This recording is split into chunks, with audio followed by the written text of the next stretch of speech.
Welcome to Signing Agent School, powered by Sign My Docs, America's premier signing agent network, and Express Notary Service, America's nationwide notary solution.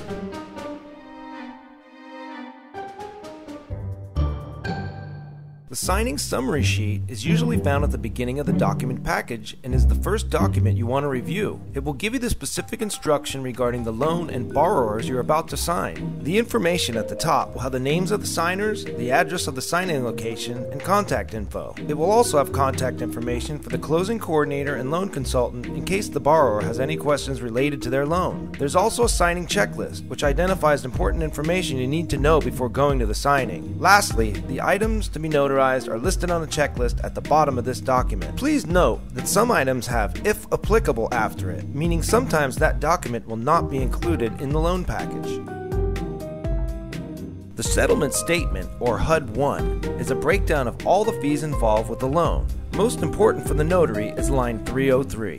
This line indicates if the borrower will owe or receive funds from the loan signing. Note there is a checkbox on this line, and in this case, there is an amount due from the borrower, meaning they owe this amount. Usually the borrower will provide a check for this amount or will want to set up a bank wire to transfer these funds. If the borrower disputes these charges or has questions about them, please refer them to their closing coordinator or loan consultant. If they can't be reached, the notary should call the signing agency that hired them. This particular document has a page 2 and 3 that requires the borrower to sign and date page 3. Federal Truth in Lending Disclosure Statement, or TIL for short, is important as it lists several important features related to the loan. There are several important figures on the TIL, but the main information the borrower is usually interested in seeing is the interest rate, principal plus interest payment, estimated taxes and insurance, and total estimated monthly payment. This document should be presented to the borrower near the beginning of the loan signing along with the note and HUD-1, so the borrower can see all the important figures when the signing first begins. This particular document has a page 2 that requires the borrower to sign and date.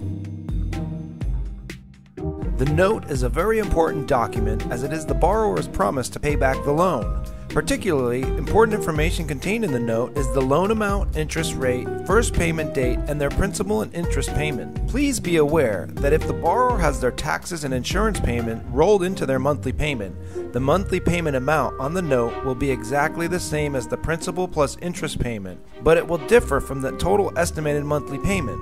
As previously suggested, the TIL and note should be presented to the borrower early on in the signing so the borrower can review this info before they start signing. This particular document has a page 2 and 3 that requires the borrower to sign page 3.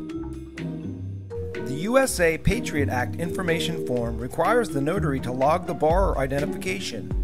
Make sure the borrower's name, address, date of birth, and tax ID social security number are written in if it isn't already typed in. Most important, this form requires a state or federal issued photo ID to be logged. The notary must sign the bottom, print their name, and date it, indicating they personally viewed the borrower's ID. The signature or name affidavit lists any variations to the borrower's vested name that came up on their credit report. Some borrowers take issue with the listed variations to their name. However, the document just needs them to sign exactly how their name is on the deed of trust, the note, and the printed signature line on the bottom. This document needs to be notarized as well.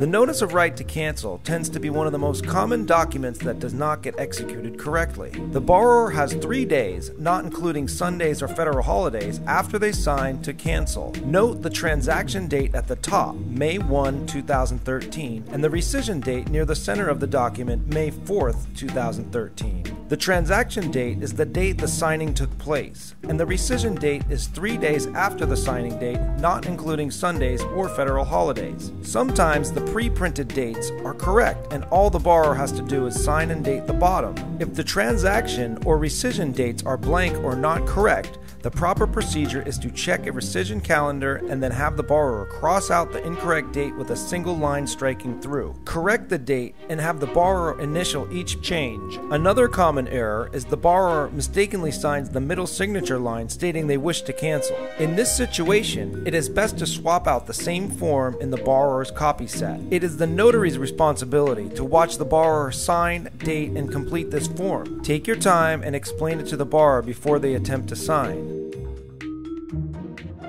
The first payment letter is a breakdown of the borrower's first payment. It also contains 2 temporary payment coupons so the borrower knows how much to pay and where to send the payment. The borrower's signature lines in the middle of the page are commonly missed. This form stays with the signed documents, but the borrower can utilize the same form in their copy set for their first payment.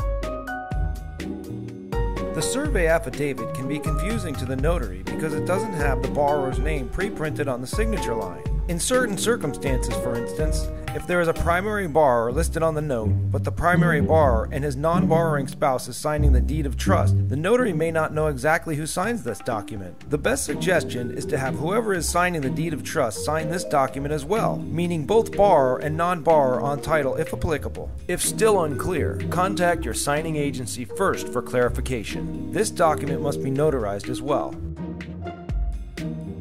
The owner's affidavit can be confusing to the notary as well because it does not have the borrower's name printed on the signature line. In certain circumstances, for instance, if there is a primary borrower listed on the note, but the primary borrower and his non-borrowing spouse is signing the deed of trust, the notary may not know exactly who signs this document. The best suggestion is to have whoever is signing the deed of trust sign this document as well, meaning both borrower and non-borrower on title if applicable. If still unclear, contact your signing agency first for clarification. This document must be notarized as well.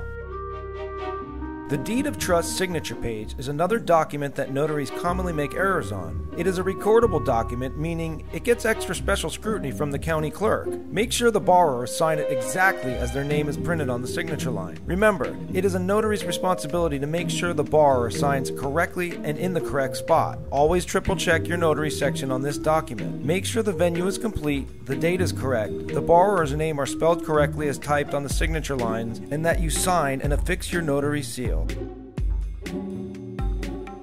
Thanks for watching. If you have any questions, please contact us by email or by phone.